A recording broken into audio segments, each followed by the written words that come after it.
Bon, vidéo. Bah là, c'est la vieille butée. Donc là, on va remonter le nouveau le guide, la nouvelle butée. Donc merci à Juju, c'est un pote à moi. Ancien mécano 360 de course challenge.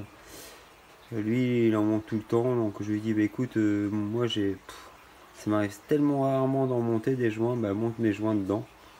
Donc en fait, il m'a monté les joints. Et au moins, je sais que ça sera nickel. Donc là, une butée neuve d'origine, pas une île. On va la monter sur un guide 9 îles. Donc en embrayage dans les règles de l'art, quoi. On monte tout en neuf. Donc ça, la vieille butée, je vais la rendre. Elle est en super bon état, mais bon. Moi je la revends. S'il y en a un qui veut me l'acheter, me l'achètera, hein. Et à côté, il y a une pompe. Par contre, là, le moteur est nickel. Ça, c'est mort, hein. Donc ça, si je le revends, je vendrai. Mais je ne vais même pas vendre une pompe, ça sert à rien, je la garde. Voilà, je suis en train de remettre l'élément qui permet de connaître la position de la butée. Donc, elle est où la vieille butée Ah, merde. Elle est où dans le bordel? Elle est là. Donc, j'en avais un neuf, donc j'ai mis. Je suis en train de remettre l'élément neuf. Donc, là, elle goupille. On l'enfonce doucement. Donc voilà, donc il faut être outil, hein, les gars, hein, pour bricoler. Donc je suis en train de remonter. Donc voilà où on en est. Donc ça, les vieilles vis volant moteur, on va remettre les nouvelles. Donc la clé dynamo est déjà bien réglée au bon couple, 85-90 newtons. Je fais ça tout doucement, une demi-heure, 1 heure, 2 heures par jour. Comme ça au moins tu fais ça bien, t'en as pas marre, quoi. Donc voilà, donc ah, filtre à huile, qu'est-ce qu'il fout là? Ouais, je m'étais dit que j'allais le repositionner. Parce que le bouchon de whisky, ça le fait pas, quoi.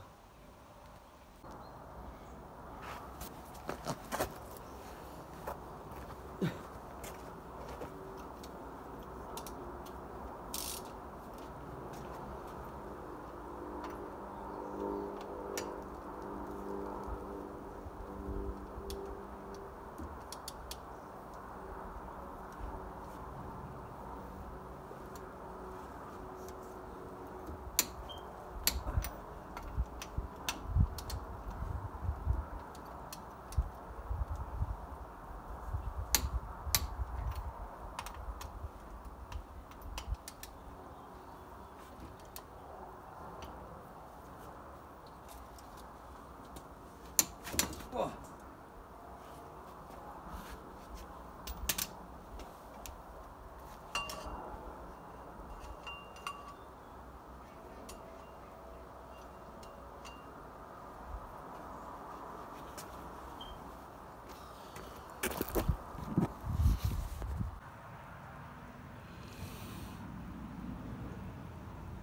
Donc voilà, on a remonté le disque, le volant moteur, le diaphragme. J'ai pas serré au couple encore le diaphragme. Parce que je m'en souviens tout, je m'en souviens plus. Je sais plus si c'est 25 ou 45, donc au pire, je l'ai pas fait, je vérifierai demain. Quand on sait pas, on le fait pas. Ouais, voilà, on fait ça tranquillou. Là, je vais. Oh non, je crois que j'ai rien fou. Je vais plus rien faire.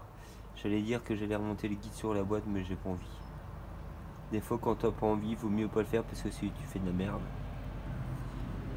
Donc voilà.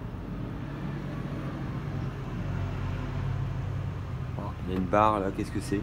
Oh, c'est un arceau. Bon, je vais remonter le guide de butée. Donc là, les deux vis qui sont sur la boîte. les deux coupelles derrière, les deux joints super importants. On vérifie que le joint SPI est derrière est bon. Tout est bon, on positionne et on va voir.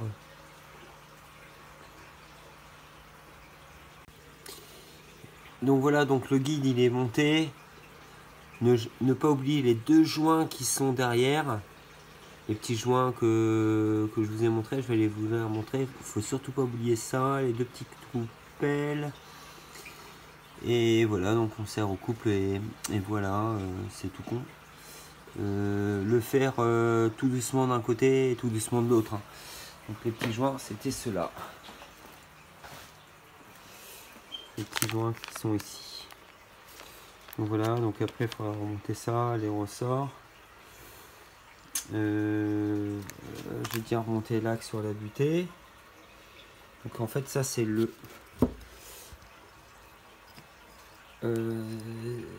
c'est ce qui maintient, donc ça c'est fixe. Donc le truc noir c'est fixe sur le guide. La butée va avancer, va reculer. Et au-dessus il y a le sensor, donc le capteur magnétique qui est là. Donc ça c'est le vieux, et le nouveau est dans sa boîte. Donc, et le capteur magnétique en fonction du positionnement de on va dire du petit truc qui est là, qui est magnétisé, il va savoir où on est. Là on a la vieille avec le truc. Voilà. La vieille, la neuve plutôt, parce qu'elles sont toutes les deux neuves on dirait. Voilà. Bon là on va remettre la butée. Donc elle est prête, j'ai bien cassé, j'ai cassé le guide, j'ai préparé aussi les petits vis. Faut tapoter avec la paume de la main de chaque côté, non ça devrait rentrer. Faut pas forcer si on abîme les joints. Donc bien remettre en place les joints. Donc je vais essayer tout doucement et je vous tiens informé. Bon là je l'ai mis, franchement j'ai tapoté tout doucement avec les pommes de main. Ça s'est rentré vraiment facilement. Donc j'avais anticipé, j'avais déjà mis les vis là. Je sais pas, j'ai anticipé. Parce qu'après si tu l'enfonces et tu dois la remettre, tu n'y arrives pas, tu dois la retirer, c'est chiant. Donc l'autre pareil. Je tirerai pour après visser là. J'avais une petite clé que j'avais coupée. Donc voilà quoi.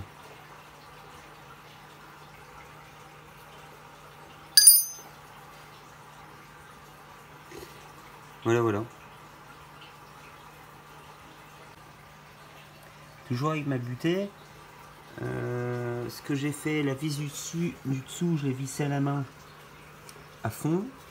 J'ai enfilé le ressort après avoir mis la butée.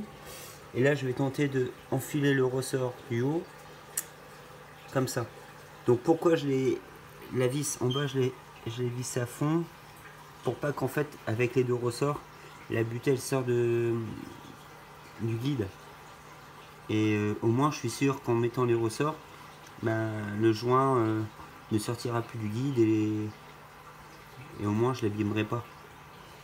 Pour être nickel quoi. On sent vraiment que tout est neuf quoi. Même les petits guides tout neufs. Donc on va tenter de mettre ce ressort là. Donc voilà. Ça c'est une fourrure pour ceux qui savent pas ce que c'est. Ça permet de attacher ça au plafond pour mettre les... Non, ça c'est une suspente pour mettre des fourrures. Fourrure pour mettre le plaque au-dessus. Voilà. Comme ça vous aurez appris quelque chose. Bon voilà, il est mis. Donc pour mettre la procédure, vous mettez le guide sur la boîte. Vous le serrez au couple. Là et là. Ensuite, vous l'enfilez en tapotant tout doucement à la pomme. Pareil de l'autre côté. Et d'un coup, ça rentre facilement. Bien l'enfiler avec les vis de guide ici, celle-ci et celle qui est là. Vous l'enfilez, vous la laissez dépasser à peu près de là, comme ça. Vous serrez un des deux guides pratiquement au fond, vous le desserrez de 2 tours, et comme ça, ça permet de mettre après les ressorts facilement. Franchement, le ressort en 5 secondes il était mis. Après, il faut faire attention, hein. Le ressort il saute dans la figure, on ne sait jamais. Moi, il n'est pas sauté dans la figure, alors que j'ai la poisse. Donc si toi ça te saute à la figure, bah change de métier. Non, franchement ça va, et au moins c'est nickel. Donc là j'avais anticipé, j'avais déjà mis ça aussi, parce que monter, buter, j'étais pas sûr de bien savoir l'enfiler, mais non, ça va aller. Après ça va peut-être m'embêter pour serrer ici là, mais au pire j'enlèverai. Donc le principal est fait. Bon voilà, buter, remonter, je vous laisse regarder, sensor remonté, raccord hydro remonté, sans oublier les joints en cuivre. Donc comme ça, vous voyez un petit peu, donc 9, voilà, voilà. Alors, pour montrer, donc nickel. On butait, remonté, et regardez. Donc là, à la main, on arrive à l'enfoncer. Donc c'est plutôt pas mal. Je vous laisse regarder.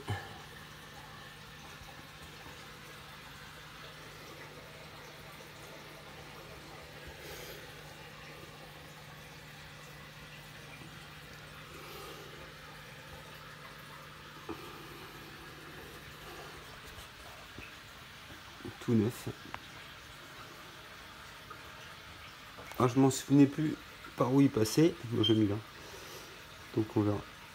Je mettrai un petit collier pour attacher le câble.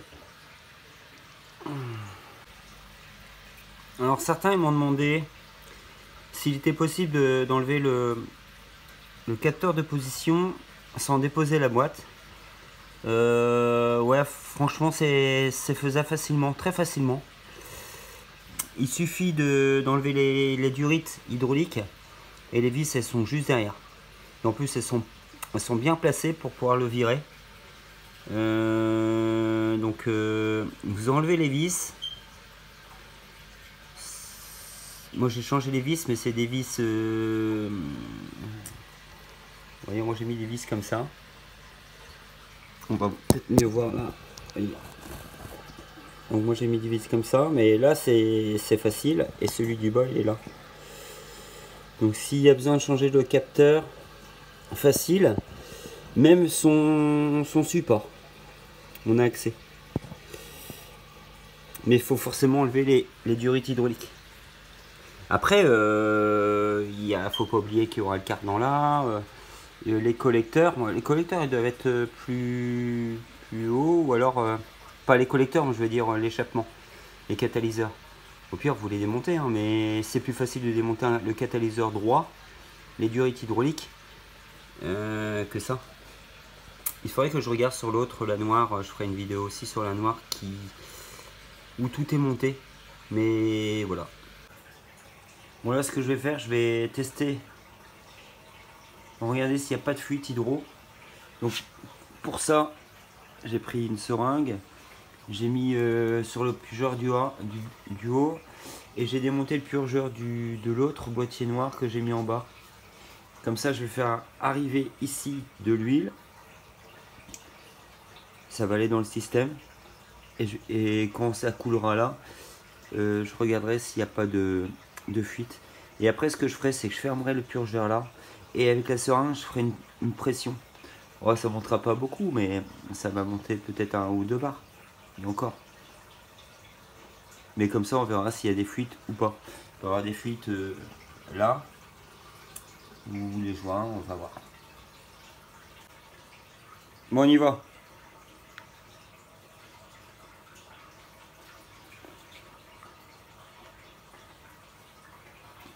Bon, je vais pousser comme ça parce que c'est vraiment un galère.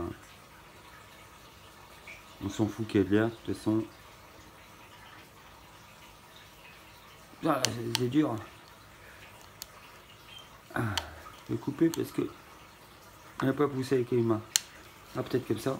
Mais si j'en fous partout.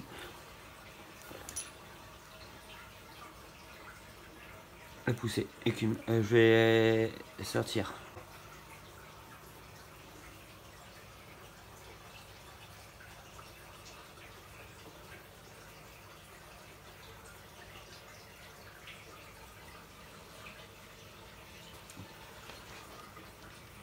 Il n'y a pas l'air d'avoir de fuite rien.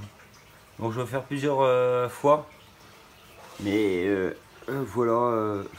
Au moins c'est une bonne procédure pour voir si on n'a pas oublié quelque chose. Bon, maintenant je vais serrer au couple le mécanisme d'embrayage. Donc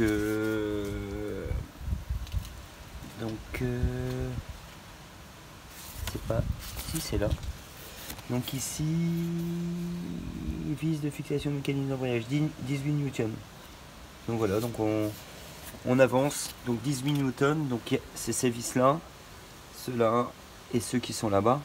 Après on remettra la roue qui permet de faire démarrer le moteur, qui est relié au mécanisme, mais aussi au démarreur.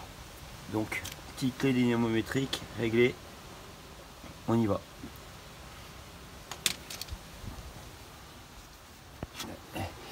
Alors on va peut-être mettre comme ça.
Là les gars, il faut y aller doucement.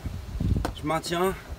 Idéalement il aurait fallu être deux, mais comme quoi il y a des garagistes, je vais pas citer de nom, comme Vincent, je vais pas citer de nom, j'ai cité un prénom, qui font ça tout seul. Alors, et vous avez vu, l'idée déjà c'est mettre les lingues bien à ce que la boîte soit bien droite et bien répartie. Donc là vous voyez je suis déjà pratiquement dans les trucs. Donc là je vais descendre tout doucement et après je vais enfiler. Je regarde vite fait, j'espère que j'arriverai à enlever les lingues et donc on continue. À tout à l'heure.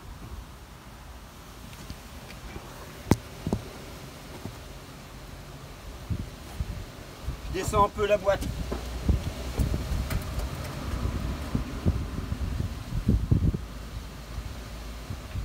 Là, elle doit être parallèle au sol. Oh, si ça rentre.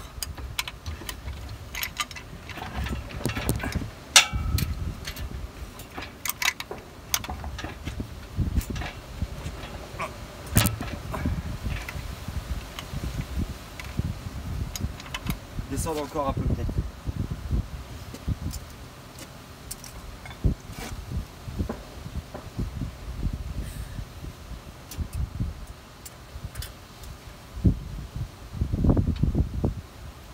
Je suis à fond.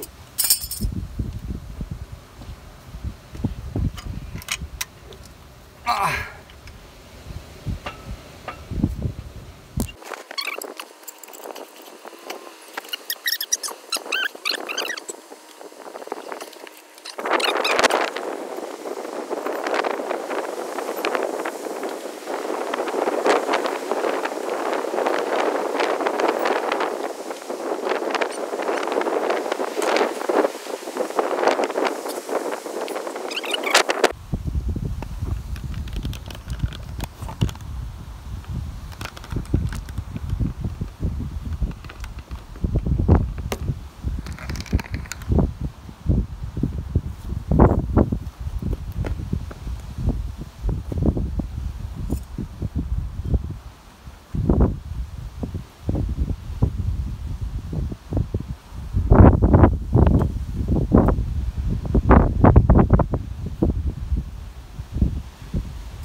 Mais faut...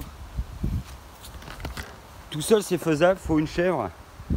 Il faut relever un petit peu de ce côté-là pour que la chèvre puisse passer. Hein, bah là j'ai mis des tasseaux parce que c'est le nom de la chaîne. Forcément devant j'en ai pas mis comme ça au cas où elle pourra glisser. Hein, mais non j'en ai mis, donc voilà. Donc il y a la noire qui est là. Ah je vous montre vite fait la noire, j'enlève un truc. Je repasse en frein comme ça et je vais virer les freins céramiques. Pourquoi? Bah si je fais un peu de piste, les freins acier. Bon, ça c'est la vidéo numéro 2 de la partie 2 de l'embrayage. La boîte elle est remise, donc il y a eu pas mal de choses de fait. Je ferai une partie 3, mais la partie 3 ça sera quelque chose où je vous expliquerai plus en détail la partie passage de vitesse, robot, butée, groupe.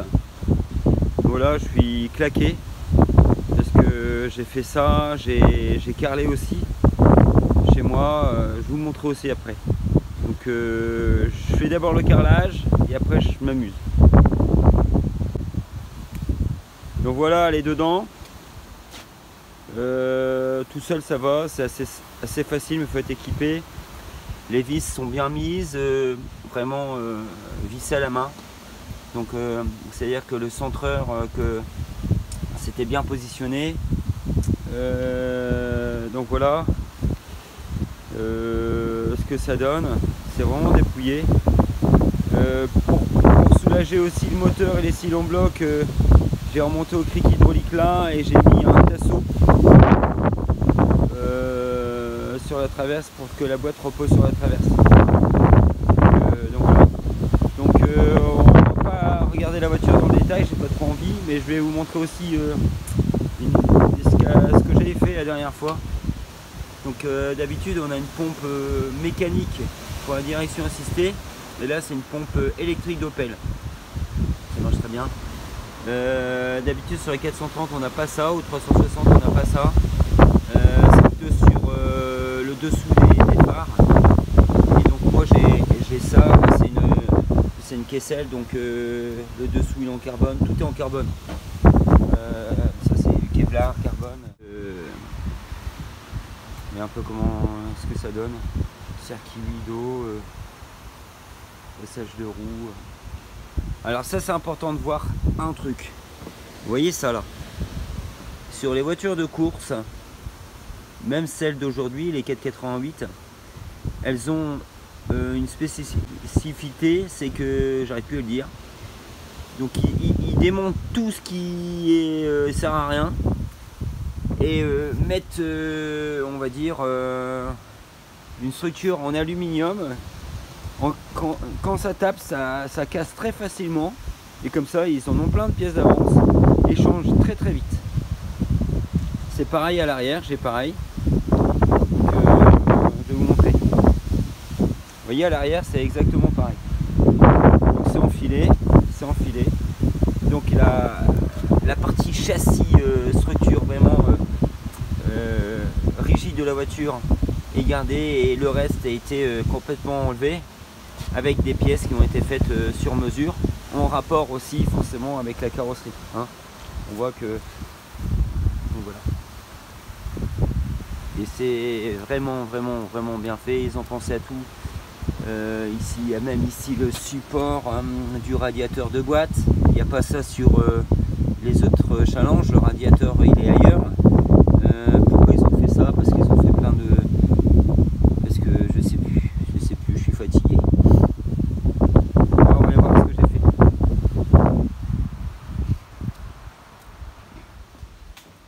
Le capot en carbone. J'ai un pont, je n'ai pas utilisé. Donc là c'est mon garage. Là tout à l'heure il y avait la boîte qui était là. Et j'ai carrelé. J'ai grand véranda. J'ai carrelé tout ça. Bon, il y a tellement de merde là-bas. Donc demain ou après-demain je vais faire ça. Je transfère de l'autre côté. Je continue de carreler. Il y a 40 mètres carrés. Donc voilà. Donc le plus chiant c'est la colle.